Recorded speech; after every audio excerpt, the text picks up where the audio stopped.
Bienvenidos a este nuevo encuentro virtual.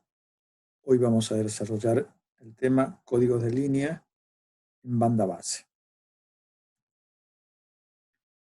Cuando nosotros hablamos de las distintas posibilidades de transmisión, tanto la información analógica como la digital, estas pueden ser codificadas mediante señales analógicas o digitales. La elección de un tipo particular de codificación dependerá de los requisitos exigidos del medio de transmisión, en este caso nuestro canal de comunicación, así como los recursos disponibles para realizar la comunicación.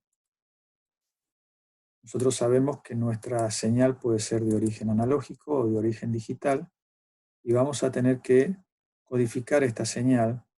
Si es que la vamos a trabajar en un formato digital, podríamos utilizar un formato digital binario, el más sencillo, pero vamos a ver que cuando inyectamos esta señal en nuestros medios físicos de transmisión, van a ocurrir determinadas cosas que están vinculadas con las respuestas que dan los medios físicos de transmisión a las señales eléctricas que ya habíamos estudiado en la primera clase.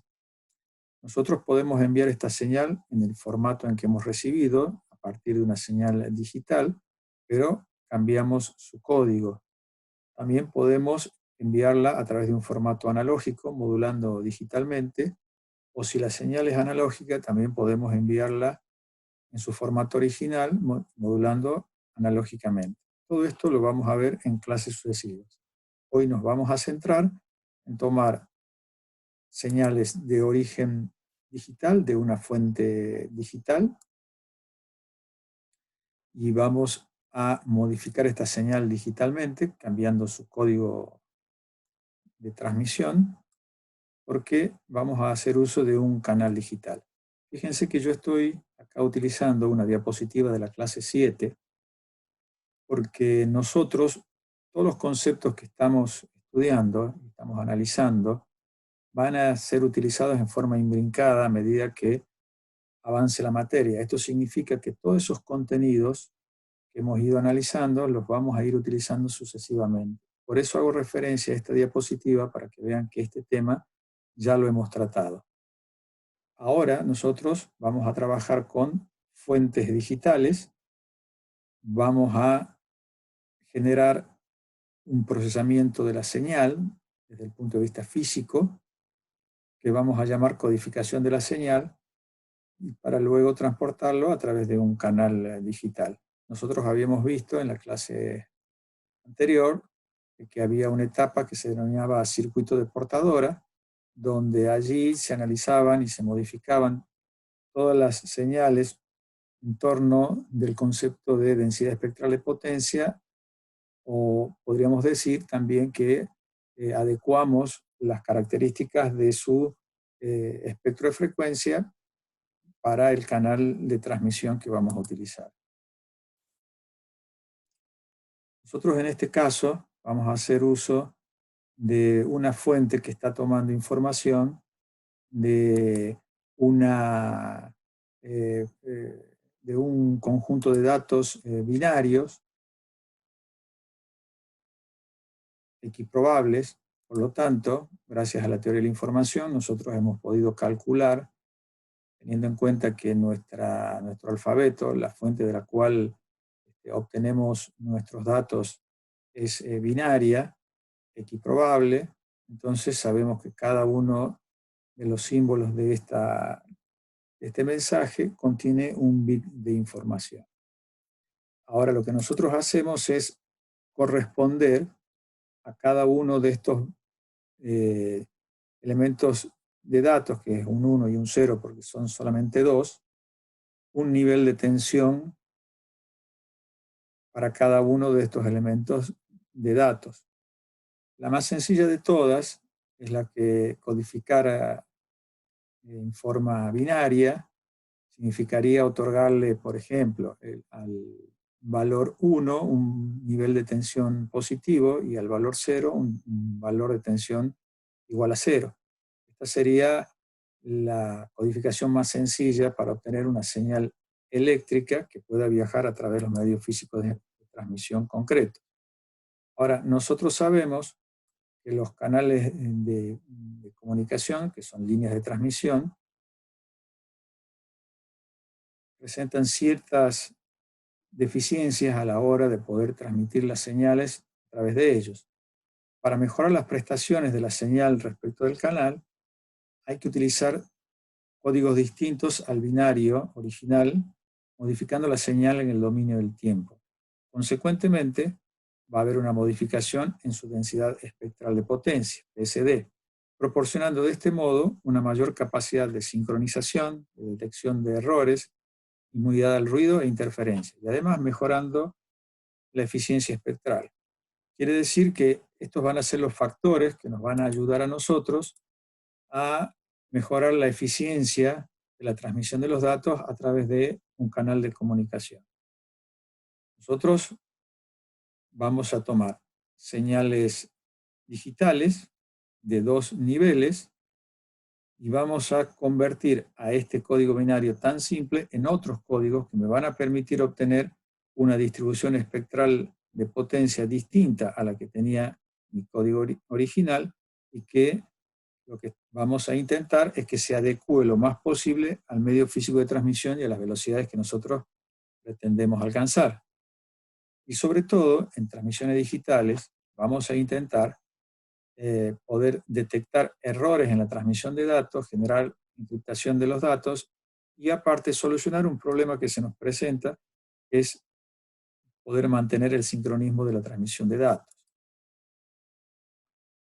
Vamos a analizar ahora el espectro de la señal codificada y su ancho de banda para altas frecuencias. Nosotros sabemos que la ausencia de componentes a altas frecuencias significa que se necesita menos ancho de banda para la transmisión. Nosotros vimos en la clase cuando analizamos velocidad de transmisión y velocidad de señalización, que cuando, por ejemplo, tenemos un símbolo que transporta un bit donde la velocidad de señalización es igual a la velocidad de transmisión, el ancho de banda de esa señal es la que corresponde al del primer nulo. Entonces, nosotros tenemos un ancho de banda donde podemos transportar la mayor cantidad de energía de la señal, pero si nosotros ahora tenemos otro tipo de señal, por ejemplo, para cada elemento de datos, nosotros utilizamos dos elementos de señalización, quiere decir que hemos duplicado la frecuencia de esta señal, va a tener su correlato en el dominio de la frecuencia, esta variación, esta mayor variación en el dominio del tiempo, va a tener un correlato en el dominio de la frecuencia de aumentar al doble el ancho de banda. Quiere decir que modificar la velocidad de señalización tiene una respuesta directa en el dominio de la frecuencia y que corresponde a aumentar la frecuencia de la señal. Por lo tanto, aumenta el ancho de banda requerido para poder transportar esta señal. Lo que vamos a hacer ahora es analizar el espectro de la señal codificada y su ancho de banda para baja frecuencia. Eso significa tener que analizar la componente de continua en el dominio del tiempo y ver qué ocurre con esto en el dominio de la frecuencia. Para eso vamos a recurrir a lo que habíamos ya estudiado en la clase número 1, donde vimos la parte de física de las comunicaciones, en la cual habíamos observado que cuando, supongamos, yo tengo esta señal, donde el eje de las abscisas está centrado para la señal en el punto cero de tensión.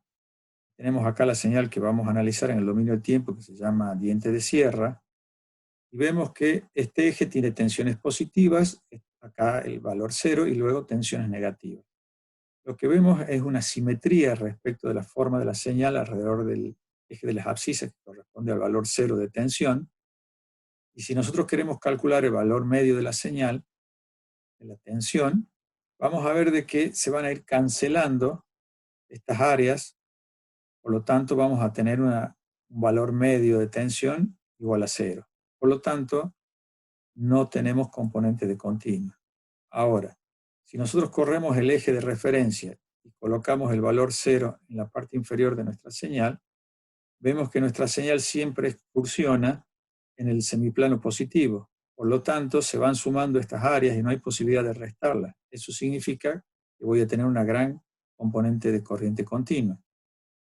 Si nosotros analizamos esto en el dominio del tiempo, y para ello utilizamos otro tipo de señales que nos permitan visualizar más sencillamente lo que está ocurriendo en el dominio de la frecuencia, supongamos que tomamos una señal de amplitud constante en función del tiempo, con lo cual implica que su frecuencia es igual a 0, porque no tiene variación de amplitud en función del tiempo. Esto es lo que se denomina una corriente continua. Luego tenemos la gráfica en el dominio del tiempo de una función sinusoidal. Está centrada en 0, por lo tanto tenemos tensiones positivas y tensiones negativas, y que van a ser moduladas por la función seno. Si nosotros sumamos estas dos señales, vamos a tener en el dominio del tiempo como resultante a la señal sinusoidal desplazada el valor correspondiente a la amplitud de la tensión continua. Esta suma representada en el dominio del tiempo va a tener su correlato en el dominio de la frecuencia. Fíjense que si nosotros sumamos estas dos señales, primero, la señal continua, su representación en el dominio de la frecuencia, va a ser un valor que va a tener una amplitud, que va a corresponder a esta amplitud de tensión, y que va a estar ubicado a la frecuencia 0, ya que esta señal tiene frecuencia 0. Esta otra señal, que es una señal periódica, va a estar centrada en un valor correspondiente a la frecuencia que posee, siendo este el periodo completo y su frecuencia es la inversa de este periodo. Entonces lo que vemos ahora, que la señal suma en el dominio del tiempo, que es lo que tenemos representado acá, se representa como la suma de estas dos gráficas en el dominio de la frecuencia, lo cual implica que ver a esta señal en el dominio del tiempo significa que tiene una componente continua con mucha energía para frecuencia 0 y que tiene otra componente a una determinada frecuencia en función del periodo de esta señal, ubicada en este valor y que tiene una menor amplitud. Entonces vemos que la componente de continua siempre está representada por un valor sobre el eje de ordenadas que representa en este caso la tensión, o si nosotros hablamos de densidad espectral de potencia, representará a la potencia. Ahora vamos a ver qué injerencia tiene esto con las líneas de transmisión y la comunicación a través de dispositivos que utilizan medio físico de transmisión para comunicarse entre sí. La ausencia de componente de continua es también una característica deseable en la transmisión de datos. Si la señal tiene componente de continua, para su transmisión se requiere la existencia de una conexión física directa sin un acoplamiento inductivo. Si la señal no contiene componente de continua, es posible su transmisión mediante transformadores de acoplamiento, y de esta manera se proporciona un aislamiento eléctrico excelente y se reducen las interferencias. ¿Esto qué significa? Nosotros tenemos dispositivos como, por ejemplo, las placas adaptadoras de comunicación de las redes LAN, que se conectan a través de conectores RJ45, las típicas placas de red o placas de interfaz de red, que se conectan con cables UTP a estos conectores RJ. ¿Qué es lo que ocurre? Fíjense que estos conectores RJ no están conectados directamente a los circuitos de nuestra placa, sino que lo hacen a través de interfaces inductivas. Estos son transformadores de línea.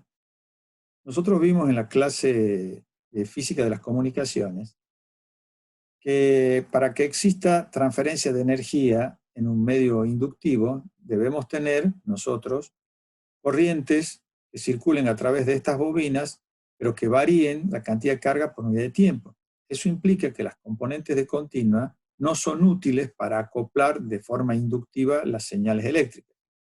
Este tipo de inducción nos sirve para blindar a esta placa respecto de corrientes parásitas o descargas eléctricas muy fuertes, teniendo estos acoplamientos inductivos, permitiendo lo que se denomina la aislación galvánica. Algunos otros dispositivos, en vez de utilizar acoplamientos inductivos, utilizan optoacopladores, o sea, se acoplan a partir de emisores y receptores de luz. En este caso, nosotros vemos de que si la señal tiene componentes de continua y estas van a ser filtradas por los transformadores, la energía que voy a transferir a través de estos acoplamientos va a permitir una gran deformación de nuestra señal. Si nosotros tomamos una diapositiva de la clase número 2, donde nosotros habíamos analizado qué ocurría cuando yo inyectaba una señal, en este caso tomábamos una señal periódica para que sea sencillo analizarlo en el dominio de la frecuencia, a través de un medio físico de transmisión como puede ser un cable multipar, como es justamente un cable UTP que se utilizan en las redes LAN, veíamos que cuando inyectábamos la señal, esta se veía deformada. En ese momento nosotros habíamos hecho un análisis de su espectro de frecuencia y habíamos visto el comportamiento de esta línea de transmisión como un filtro pasa abajo. Esto implicaba de que la señal, que tenía componentes de frecuencia de distinto valor, iba a perder todas las componentes de alta frecuencia debido a las características capacitivas e inductivas que presentaban este tipo de líneas de transmisión.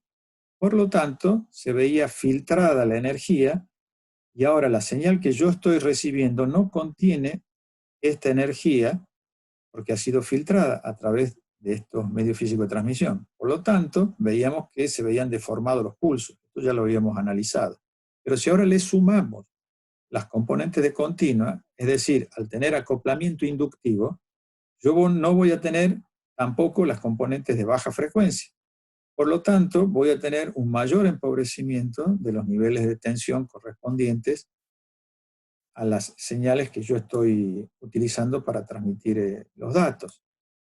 Entonces, por eso es muy importante la presencia o no de componentes de continua en nuestros códigos de transmisión.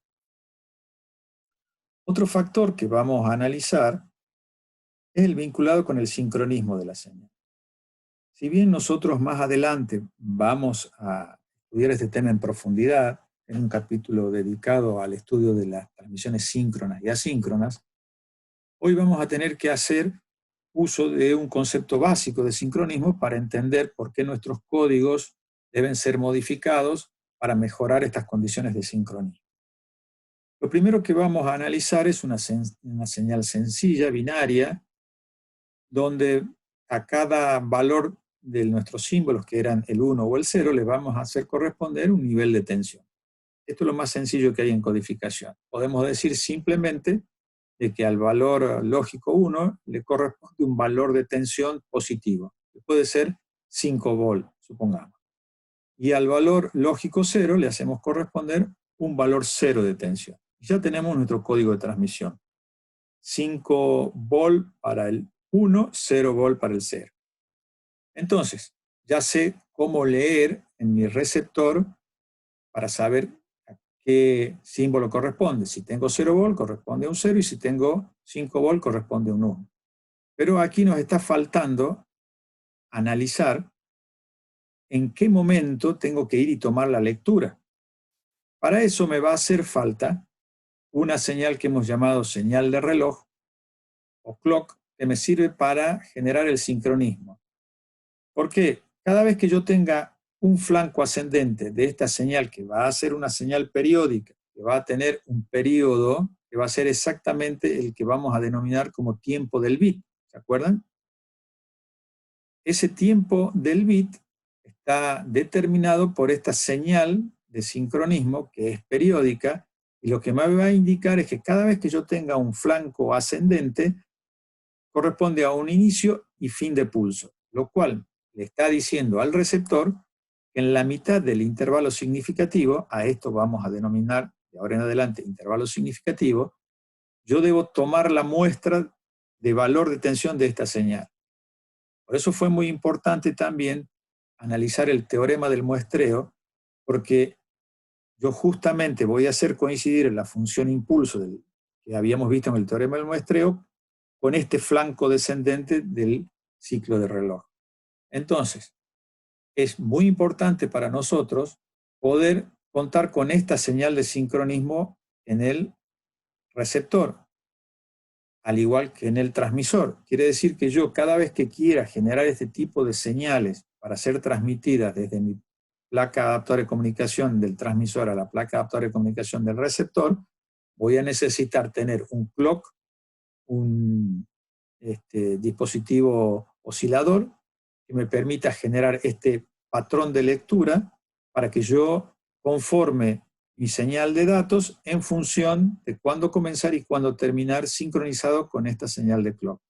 Ahora, yo de algún modo tengo que poder enviar esta señal al receptor para que pueda recibir y leer los datos en forma conveniente. Entonces, nuestra placa de transmisión va a tener un reloj local que va a generar esta señal patrón que me va a permitir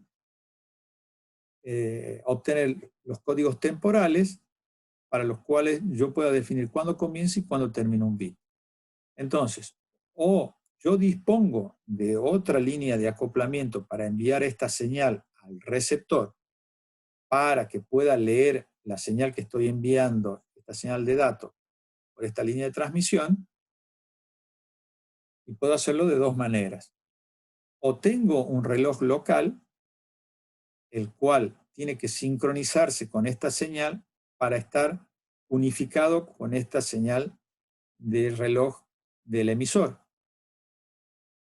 De ese modo yo voy a garantizar la lectura de los bits.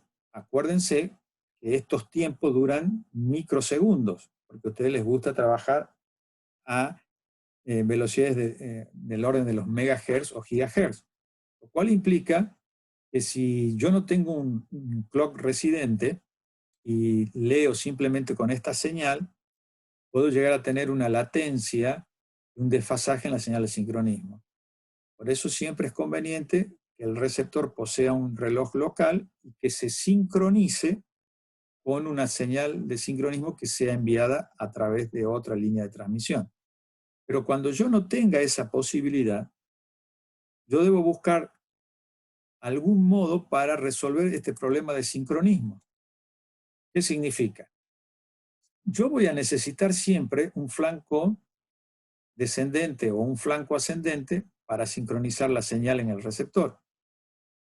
Si yo utilizo este tipo de códigos, fíjense que si hay una alternancia entre unos y ceros, no hay problema porque siempre voy a encontrar un flanco. Pero cuando yo tenga dos ceros consecutivos o unos consecutivos, empiezo a perder sincronismo, lo cual implica que no puedo utilizar esta señal para transmitir los datos y autosincronizarse. Tengo que enviar esta señal por algún otro canal.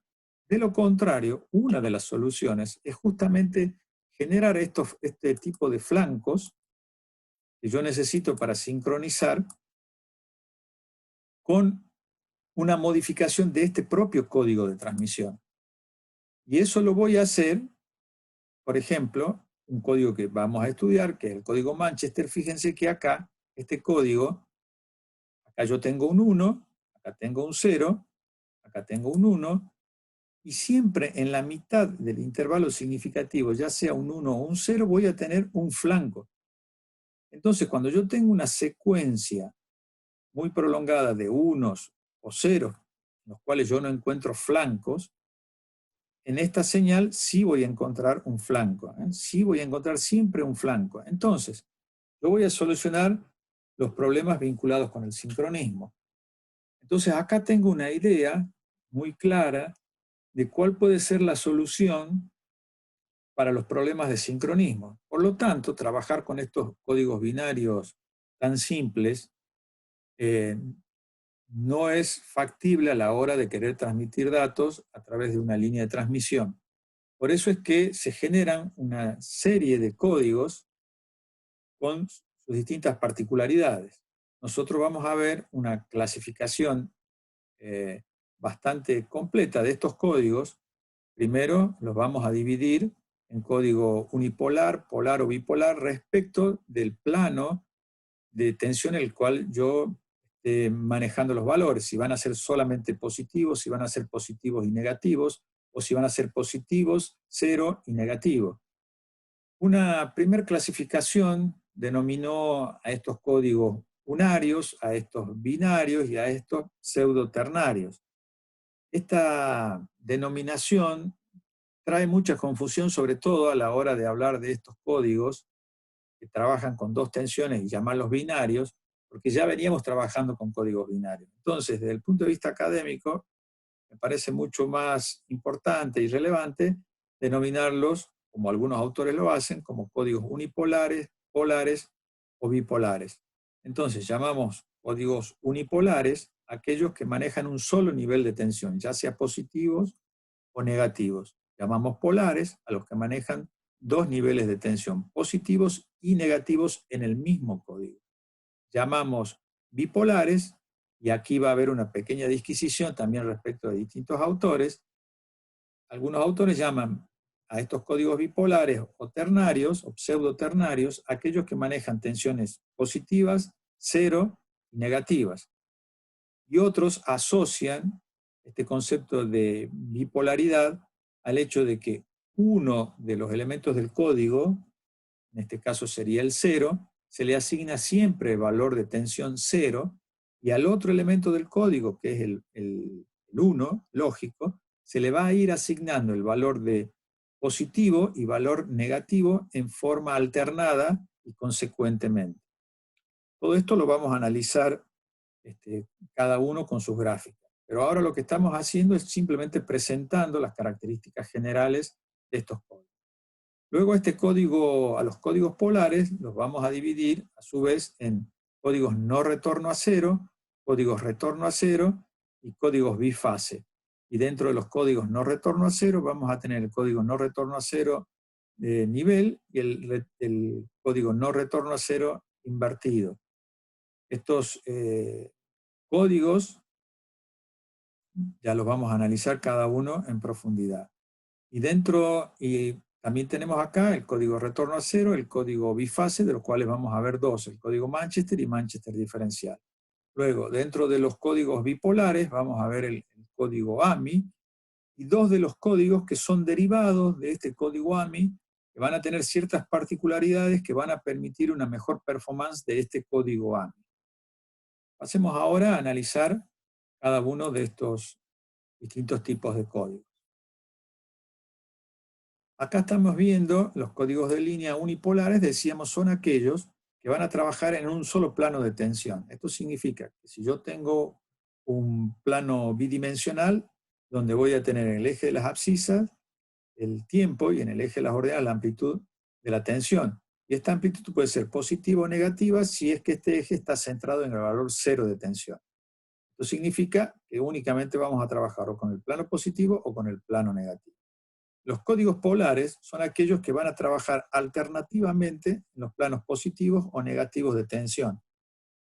Y los códigos bipolares, como les decía anteriormente, fíjense, voy a trabajar con un nivel de tensión cero para el valor cero del símbolo y un valor de tensión positiva para el 1, que va a ir alternando según la posición en la que se encuentre. Por ejemplo, este es el primer 1, entonces la tensión es positiva. Quiere decir que el próximo 1 con el cual yo tenga que representar va a tener que tener la tensión negativa. Es lo que ocurre acá. Fíjense, si lo que siguen son dos unos, habíamos definido de que tenían que tener un valor de 0 volt. Ahora, el próximo 1 tiene que tener un valor alterno respecto del que tenía anteriormente. Entonces, si esto es positivo, este tiene que ser negativo. El que sigue acá, que es otro 1, tiene que ser alterno al anterior. Quiere decir que si esta tenía tensión negativa, tiene tensión positiva y así sucesivamente. Entonces tenemos la primera gran clasificación. Ahora vamos a analizar los códigos unipolares. ¿Se acuerdan? Decíamos, bueno, tenemos dos tipos de códigos, los no retorno a cero y los retorno a cero. ¿En qué se distingue uno de otro? Se distingue respecto a lo que ocurre en la mitad del intervalo significativo. Fíjense que los códigos no retorno a cero significa que en la mitad del intervalo significativo o mientras dure el intervalo significativo, no va a haber ningún retorno de la señal a el valor 0. Entonces, el 0 vale 0 durante todo el intervalo significativo, el 1 vale 1 durante todo el intervalo significativo. En cambio, los códigos retorno a 0, fíjense que esto es un intervalo significativo.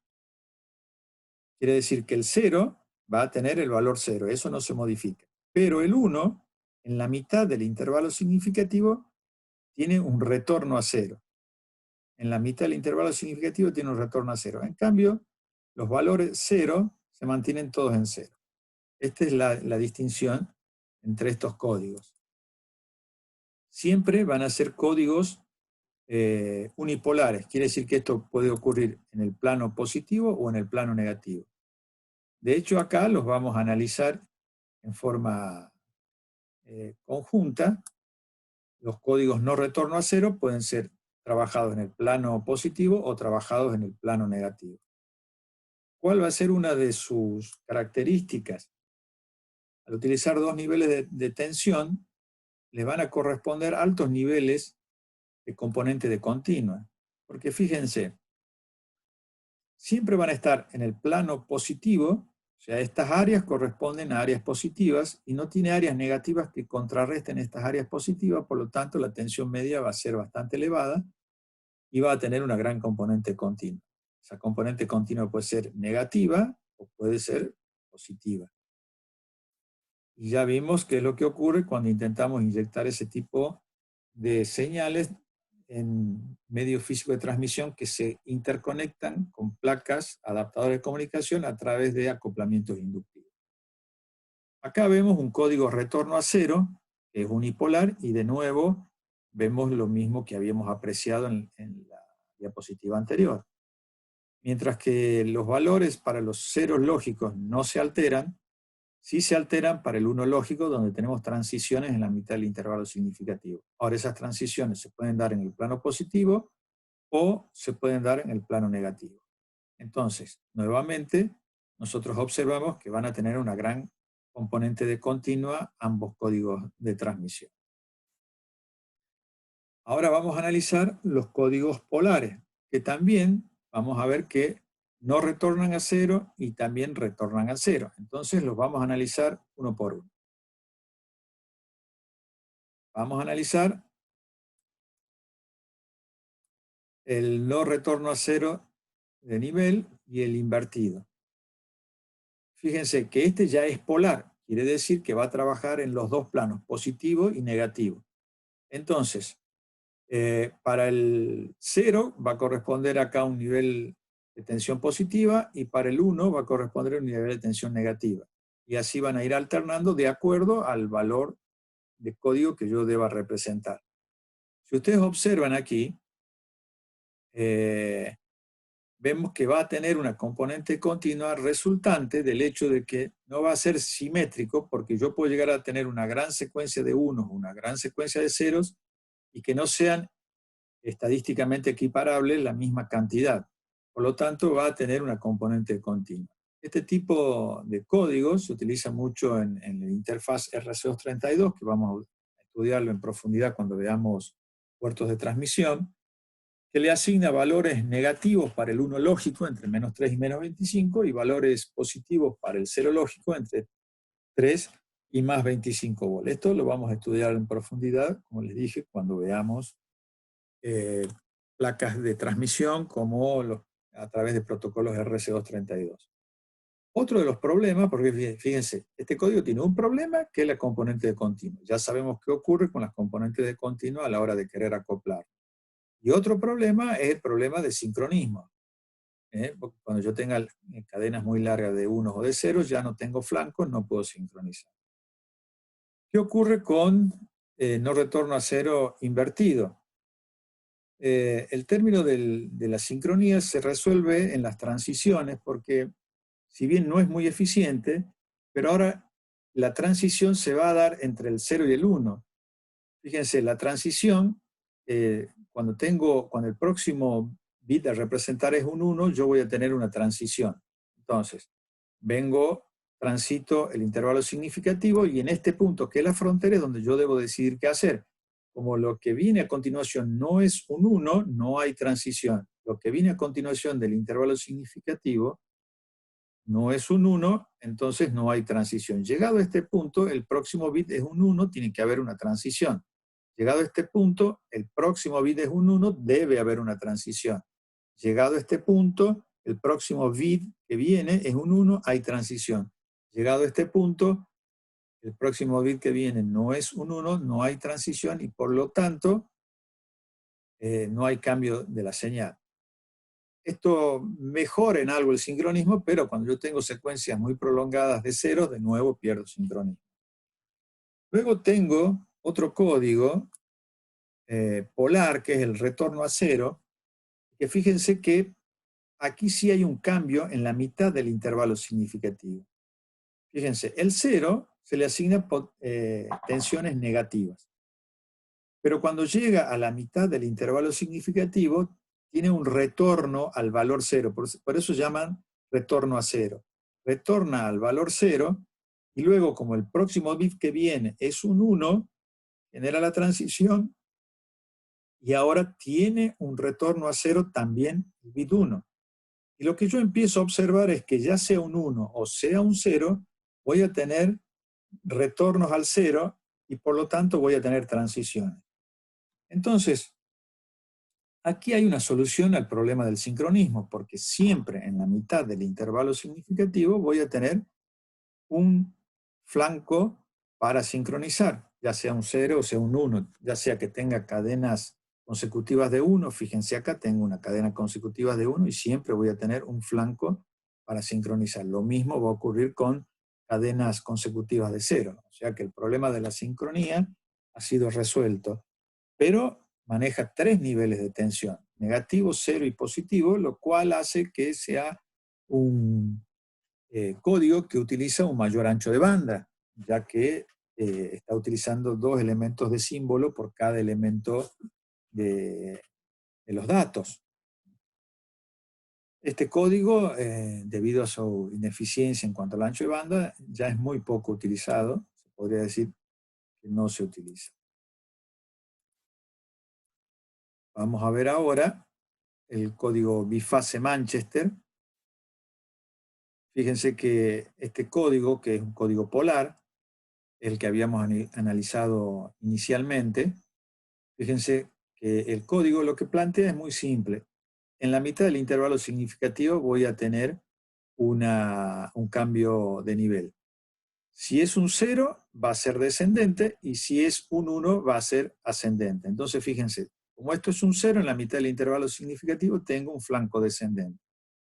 Llego al final de mi intervalo significativo y lo que viene es un 1, por lo tanto yo tengo que tener una transición ascendente, por lo tanto tengo que ir hasta el centro y ascender. Luego lo que viene es un 0, voy hasta la mitad del intervalo significativo y desciendo. Si yo el bit que viene es un 0, lo que hago es llegar hasta el extremo del intervalo significativo y no tengo otra opción que generar un flanco para volver a descender. Entonces, de esta manera, yo soluciono problemas de sincronismo, problemas de componente continuo, porque al ser un sistema polar, de codificación polar, tengo tanto energías positivas como energías negativas que se van a ir restando y anulo las componentes de continua. Ahora, el problema es que también tiene un mayor ancho de banda, pero aún así esto se utiliza comúnmente en las redes LAN Ethernet, que las vamos a ver más adelante en la materia.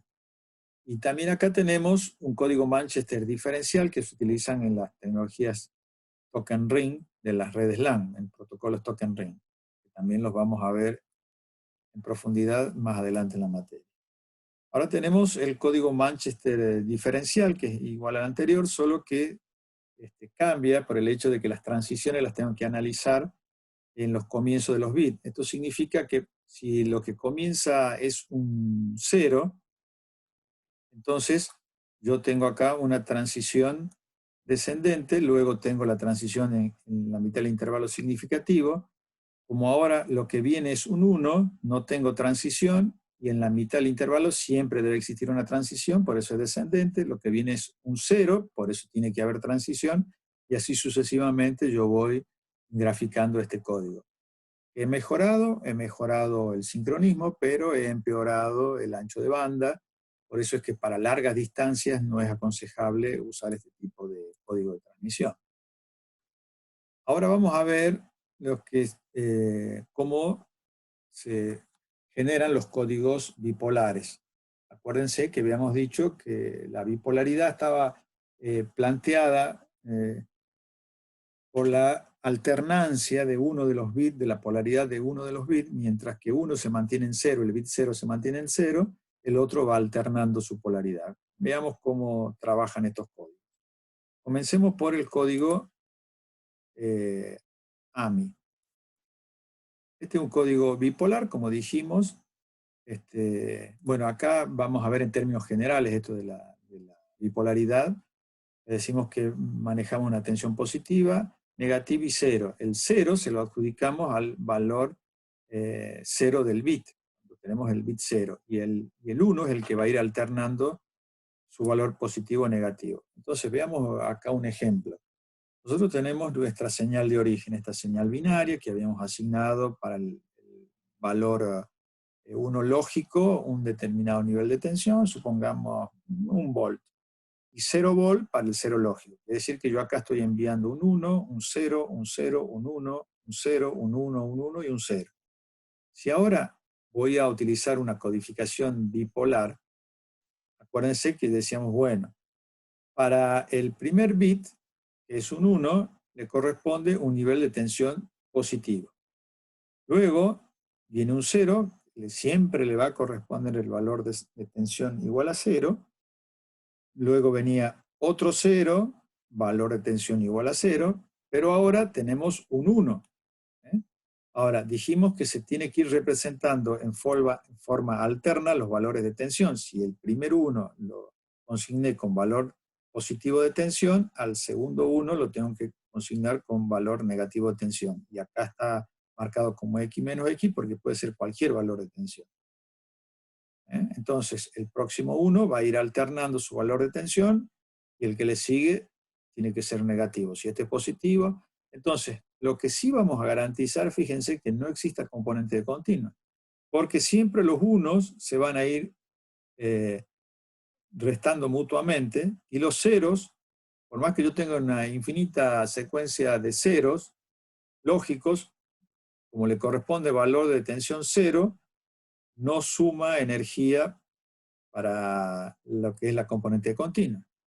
Entonces, con este tipo de códigos nosotros hemos solucionado el grave problema de continua, y este código se utiliza mucho para transmisiones a larga distancia.